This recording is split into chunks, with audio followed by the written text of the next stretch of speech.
Happy Wednesday. Happy Wednesday. Today we are talking about traveling during the pandemic. Yes, crossing state borders during COVID. Yep. People ask us this quite a bit, and we thought that we would just do a nice short little video explaining what our experience has been like. Absolutely. Let's do it. You got it. Okay. For anyone who's new here, we started our traveling in January. We hit the road in January, went from New Jersey all the way down to Florida, and then all the way over to Austin, Texas, where we spent 2 to 3 months. Yep. We were there in March when everything with the pandemic hit the United States.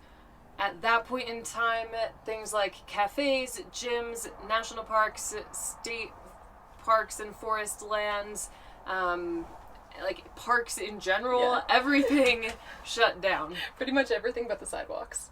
Yeah, like you weren't allowed to go outside even. There was pretty extreme stay-at-home orders taking place, and very quickly the borders started to close. So states were shutting off their borders. They weren't letting any travelers go through them, and so it became apparent that we really needed to head somewhere that we could hang out for a few months, store more than 2 to 3 days worth of groceries in our fridge, and abide by all of the local rules and regulations that had come into play.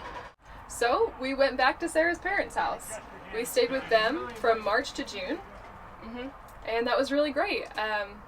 It was unexpected, unplanned, but that's what we had to do to stay safe and stay healthy, so we were happy to do it.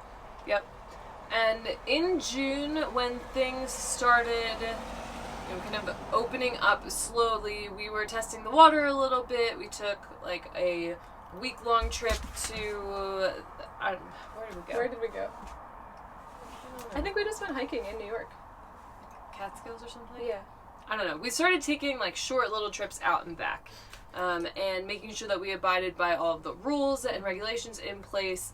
And it wasn't until the end of August, I think it was the end of August, that we decided to head out on another extended trip. Yes, extended trip with no ETA of when we would go back to the East Coast area and see what traveling during this time was really like. This is actually a great way to travel during the pandemic. We feel super lucky to have this van, to have this home that we can travel, and we have our own bathroom, we have our own kitchen. We don't really need for things. We do have to stop and get gas every once in a while, and we do have to stock up on groceries, like you said, about once a week or so. Maybe more, maybe less.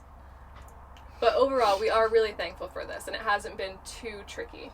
The differences have been when we travel, we do have to check local regulations, state regulations, as far as there are some forms that need to be filled out if you're staying in a new state and you're coming from a certain state, as well as possible testing that you need to do. Yeah, so the biggest thing and the easiest way to do it is honestly just to hop online and Google. So say that we're in Colorado right now and say we wanted to go to Texas. So you hop online and you Google Texas COVID or travel advisory. Or traveling to Texas, or anything like that. And one of the first responses that you're going to get is from that state's government, and it's going to tell you everything you need to know. So whether that be you have to quarantine for 2 weeks before you enter, you have to have a negative COVID test, or you can come from a certain state without having to do either of those things. We're just making sure that we check all of those things in advance, and then also abiding by any regulations that they have in regard to wearing masks. A lot of you have commented on our videos and saying, you're out in the middle of nowhere, why are you wearing a mask? There's nobody around.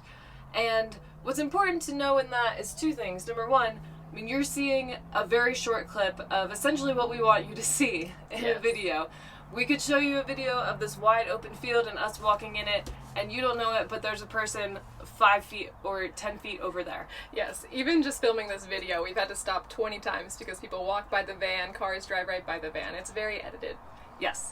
So obviously keep that in mind. And number 2 is that there are local restrictions or regulations, rules, local rules in place as to mask wearing.